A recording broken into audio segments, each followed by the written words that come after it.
আসসালামু আলাইকুম প্রিয় চাকরিপ্রার্থী ভাই বোনেরা, অবশেষে দক্ষিণ কোরিয়ায় আবারও একটি বিশাল নিয়োগ বিজ্ঞপ্তি প্রকাশ করা হয়েছে, যার মাসিক বেতন ১,৭৬,০০০ টাকা। তো দক্ষিণ কোরিয়ার মৎস্য খাতে একটি মৌসুমী নিয়োগ বিজ্ঞপ্তি প্রকাশ করা হয়েছে ভয়েসেলের মাধ্যমে। তো আজকের এই সার্কুলার নিয়ে আমাদের এই ভিডিওতে একদম ডিটেলস ধারণা দেওয়া হবে।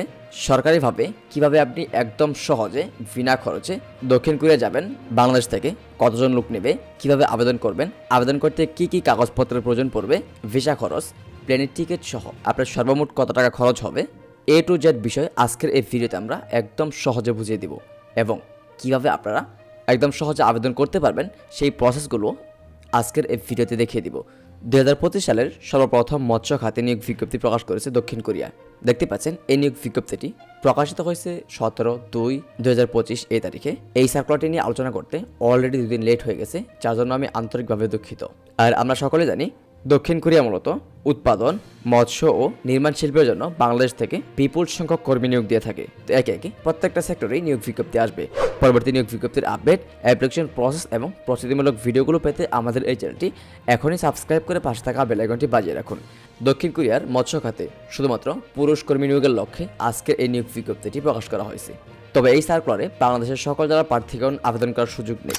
আপনি যদি সার্কুলারের প্রথমেই লক্ষ্য করেন, দক্ষিণ কোরিয়াস্থ ওয়ানডগুন কর্তৃপক্ষ কর্তৃক সম্পাদিত সমঝোতা চুক্তি অনুযায়ী বরিশাল বিভাগের আওতাধীন জেলাসমূহের স্থায়ী নাগরিকদের অবগতির জন্য জানানো যাচ্ছে যে দক্ষিণ কোরিয়ার ওয়ানডগুন কান্ট্রিতে ল্যান্ড ফিশারি সেক্টর এবং সি ফার্মিংয়ে মোট 50 জন বাংলাদেশি পুরুষ কর্মী নিয়োগ দেওয়া হবে।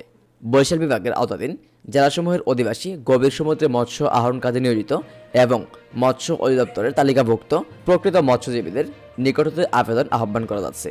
তবে এখানে আরও একটি বিষয় রয়েছে, আপনি যদি বরিশাল বিভাগের বাইরে থাকেন বাট আপনি যদি মৎস্য অধিদপ্তরের তালিকাভুক্ত হয়ে থাকেন অথবা গভীর সমুদ্রে মৎস্য আহরণ কাজে নিয়োজিত থাকেন কোনো কোম্পানিতে, তাহলেও আপনি দক্ষিণ কোরিয়ার এই সার্কুলারে আবেদন করতে পারবেন।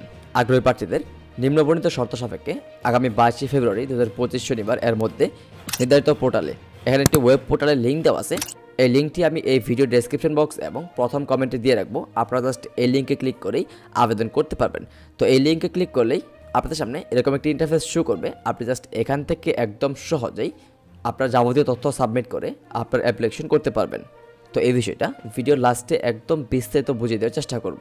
আর এই অ্যাপ্লিকেশনটা আপনাকে অবশ্যই অনলাইনে সম্পন্ন করতে হবে। প্রাথমিক নিবন্ধনকালীন সময়ে প্রথম ধাপে প্রার্থীদের পার্সোনাল ইনফরমেশন ফর্মে উল্লেখিত তথ্য পূরণপূর্বক পাসপোর্ট সাইজের ছবি আপলোড করতে হবে। দ্বিতীয় ধাপে পাসপোর্ট ডিটেলসে উল্লেখিত তথ্য পূরণ করে পাসপোর্ট কপি আপলোড করতে হবে। তৃতীয় ধাপে ওয়ার্ক এক্সপিরিয়েন্সে উল্লেখিত তথ্য পূরণ করে প্রার্থীর জীবন বৃত্তান্ত, ফিশারম্যান আইডি কার্ডের কপি, সমুদ্রগামী জেলের তালিকাভুক্ত এর কপি ও কোরিয়ান ভাষা অথবা ইংরেজি ভাষা পারদর্শী সনদ যদি থাকে, এই সমস্ত ডকুমেন্টস একটা ফাইলে পিডিএফ করে সেটাকে আপলোড করতে হবে। আর পিডিএফ করার সময় অবশ্যই মাথায় রাখবেন আপনার ফাইলের সাইজ যেন সর্বোচ্চ 1 MB হয়। পরবর্তীতে চতুর্থ ধাপে ফ্যামিলি ডিটেলস পূরণপূর্বক প্রাথমিক নিবন্ধন সম্পন্ন করতে হবে।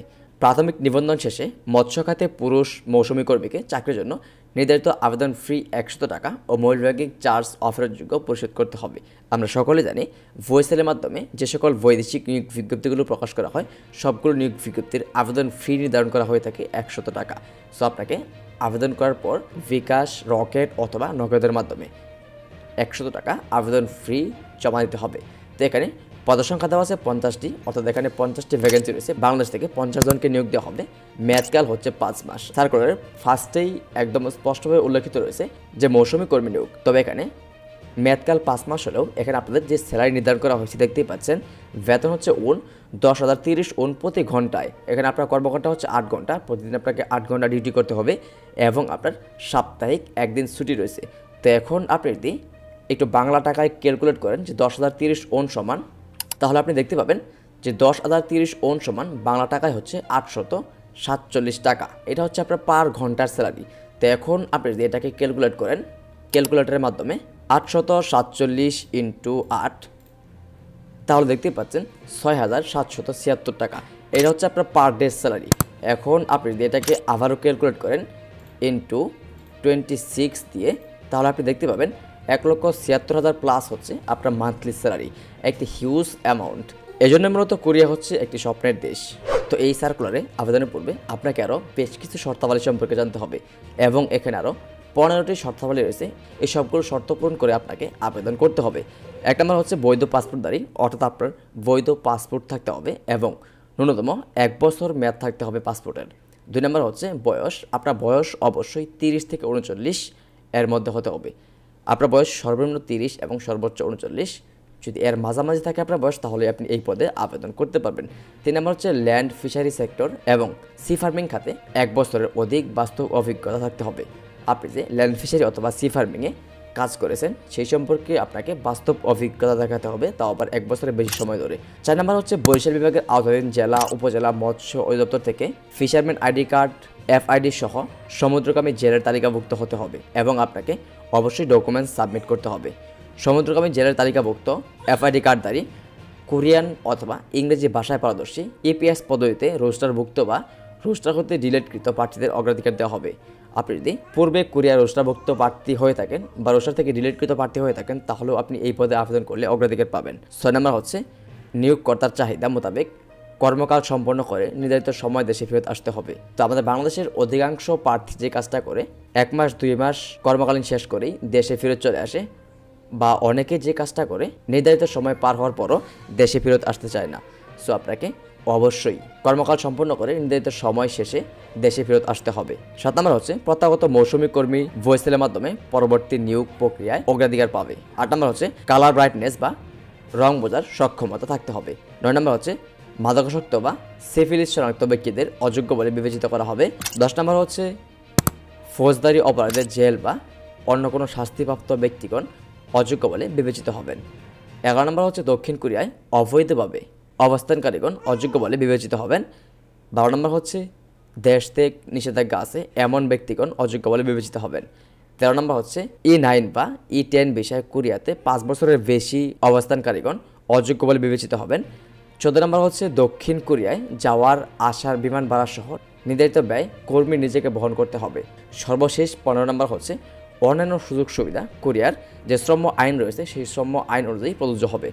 তবে এখানে কিন্তু একটি গুরুত্বপূর্ণ বিষয় রয়েছে, সেটা হচ্ছে দক্ষিণ কোরিয়ায় যাওয়া এবং আসার বিমান ভাড়া কিন্তু কর্মীকে বহন করতে হবে। তবে এখানে কিন্তু আরও বেশ কিছু গুরুত্বপূর্ণ বিষয় রয়েছে, তো একে আমরা বিস্তারিত আলোচনা করব। দেখতে পাচ্ছেন ভয়েসেলের সার্ভিস চার্জ ও অন্যান্য ব্যয় কিন্তু এখানে রয়েছে। আপনি যদি একটু লক্ষ্য করেন, নির্ধারিত প্রার্থীর নির্ধারিত সার্ভিস চার্জ, প্রশিক্ষণ ফি, বহির্গমন ট্যাক্স, সার্ভিস চার্জের উপর 15%, ভ্যাট, ভিসা ফি, কল্যাণ ফি, বিমা সহ সমুদায় ব্যয় মোট 48,820 টাকা এবং নির্ধারিত ফেরতযোগ্য জামানত হচ্ছে 1 লক্ষ টাকা। আর এই 1 লক্ষ টাকা আপনি যে জমা দেবেন, এই 1 লক্ষ টাকা কিন্তু আপনাকে পরবর্তীতে ফেরত দেওয়া হবে। তো এখন আপনারা কিভাবে আবেদন করবেন? তো আবেদনের জন্য এই ওয়েব পোর্টালের লিঙ্ক আমার এই ভিডিওর ডেসক্রিপশন বক্স এবং প্রথম কমেন্টে দেওয়া আছে। আপনি জাস্ট সেখান থেকে এই লিঙ্কটি কপি করবেন এবং আপনার স্মার্টফোনের গুগল ক্রোম ব্রাউজারটি ওপেন করবেন। সার্চ বারে এসে লিঙ্কটি পেস্ট করে সার্চ অপশনে ট্যাপ করবেন। পরবর্তীতে আপনার সামনে ভয়েসেলের অফিসিয়াল ওয়েবসাইটের অ্যাপ্লিকেশন ওয়েব পোর্টাল এভাবে শো করবে। আপনি যদি একটু স্ক্রল ডাউন করেন তাহলে নিচে দেখতে পাবেন বর্তমান সময়ে বৈদেশিক যত নিয়োগ বিজ্ঞপ্তি রয়েছে সবগুলো নিয়োগ বিজ্ঞপ্তি আপনার সামনে এরকমভাবে শো করবে। আপনাকে মূলত দক্ষিণ কোরিয়ার ওই নিয়োগ বিজ্ঞপ্তি খুঁজে বের করতে হবে যে নিয়োগ বিজ্ঞপ্তিতে আপনি আবেদন করবেন। এখানে দুটি অপশন রয়েছে, একটি হচ্ছে ডিটেলস এবং অন্যটি হচ্ছে অ্যাপ্লাই। আপনি যদি ডিটেলস অপশনে ট্যাপ করেন তাহলে এই নিয়োগ বিজ্ঞপ্তির যাবতীয় ইনফরমেশন আপনি আবার দেখতে পাবেন। আমরা মূলত যে ইনফরমেশনগুলো সম্পর্কে একদম বিস্তারিত আলোচনা করেছি। তো এখন আমরা মূলত এই পদের জন্য আবেদন করব। তার জন্য মূলত এখান থেকে অ্যাপ্লাই এই বাটনে ট্যাপ করবেন। পরবর্তীতে আপনার সামনে এরকম একটি ইন্টারফেস শো করবে। এটা হচ্ছে ভয়েসেলের অ্যাপ্লিকেশন ওয়েব পোর্টাল। যদি আপনার ভয়েসেলে পূর্বে থেকেই অ্যাকাউন্ট থেকে থাকে তাহলে এখান থেকে আপনার ফোন নাম্বার এবং পাসওয়ার্ড দিয়ে লগ ইন করে নেবেন। যেহেতু আমার ভয়েসেলে পূর্ব থেকে অ্যাকাউন্ট নেই তার জন্য আমি এখান থেকে আমি আমার রেজিস্ট্রেশনটি কনফার্ম করে নেব। তো রেজিস্ট্রেশন করার জন্য ফার্স্ট অফ অল আপনাকে ফুল নেম দিতে হবে। অবশ্যই আপনি আপনার এনআইডি কার্ড অনুযায়ী আপনার যাবতীয় তথ্য সাবমিট করবেন। ফুল নেমটি বসিয়ে দেওয়ার পর এখান থেকে আপনাকে একটি ভ্যালিড ফোন নাম্বার বসিয়ে দিতে হবে এবং আপনাকে একটি পাসওয়ার্ড বসিয়ে দিতে হবে। ফোন নাম্বার এবং পাসওয়ার্ড বসিয়ে দিয়ে এখান থেকে রেজিস্টার এই অপশনে ট্যাপ করতে হবে। তো দেখতে পাচ্ছেন ভয়েসেল থেকে আমার ফোন নাম্বার মূলত একটি ওটিপি চলে আসছে। এই ওটিপি কোডটি আমি এখান থেকে কপি করে নিব। তো এখানে মূলত আমাকে সেই ওটিপিটি বসিয়ে দিতে হবে। ওটিপি বসানো হয়ে গেলে ভেরিফাই এই অপশনে ট্যাপ করতে হবে। দেখতে পাচ্ছেন your account has been successfully created, please completed your profile, started applying, go to account এই অপশনে ট্যাপ করবেন। পরবর্তীতে আপনার সামনে এরকম একটি ইন্টারফেস শো করবে। দেখতে পাচ্ছেন আপনার প্রোফাইলটাকে মূলত আপডেট করতে হবে। এখানে আপনার personal information, passport details, work experience, family details, এই 4টি অপশন সাবমিট করতে হবে। এই 4টি অপশনের যাবতীয় ইনফরমেশন এখান থেকে সাবমিট করতে হবে। আপনার যাবতীয় ডকুমেন্টস মূলত পিডিএফ করে এই ফাইল থেকে আপলোড করতে হবে এবং পাসপোর্ট সাইজের ছবি সহ এই ফাইলে আপলোড করে এখান থেকে আপনাকে আপনার আবেদনটি কনফার্ম করতে হবে এবং পরবর্তীতে আপনাকে 100 টাকা আবেদন ফি পরিশোধ করে আপনার আবেদনটি কনফার্ম করতে হবে। সো আপনি চাইলে এভাবেই একদম সহজেই আপনি আপনার আবেদনটি করতে পারবেন। তো আপনি যদি আবেদন সংক্রান্ত একটি পূর্ণাঙ্গ ভিডিও পেতে আগ্রহী হয়ে থাকেন তাহলে আমাদের এই ভিডিওতে কমেন্ট করবেন। আবেদনের একটি ফুল ভিডিও দিব যার মাধ্যমে আপনি একদম সহজেই স্টেপ বাই স্টেপ ফলো করে আপনি আপনার আবেদন কনফার্ম করতে পারবেন। তো বন্ধুরা, আজকের এই ভিডিওটি আপনার যদি বিন্দুমাত্র ভালো লেগে থাকে বা আজকের এই ভিডিও থেকে আপনি যদি বিন্দুমাত্র উপকৃত হয়ে থাকেন তাহলে এখনই আমাদের এই ভিডিওতে একটি লাইক দিবেন এবং আপনি আপনার মূল্যবান মতামত এই ভিডিওর কমেন্ট বক্সে কমেন্ট করবেন। আর কোথাও বুঝতে কোনো প্রকার সমস্যা হয়ে থাকলে সেটাও আমাদের এই ভিডিওর কমেন্ট বক্সে কমেন্ট করে জানাবেন। ইমিডিয়েটলি আপনার কমেন্টে রিপ্লাই দিয়ে আপনাকে সাহায্য করার চেষ্টা করব। যেহেতু আবেদনের সময় খুব কম, সো অবশ্যই আপনাকে যত দ্রুত সম্ভব আবেদন কনফার্ম করতে হবে।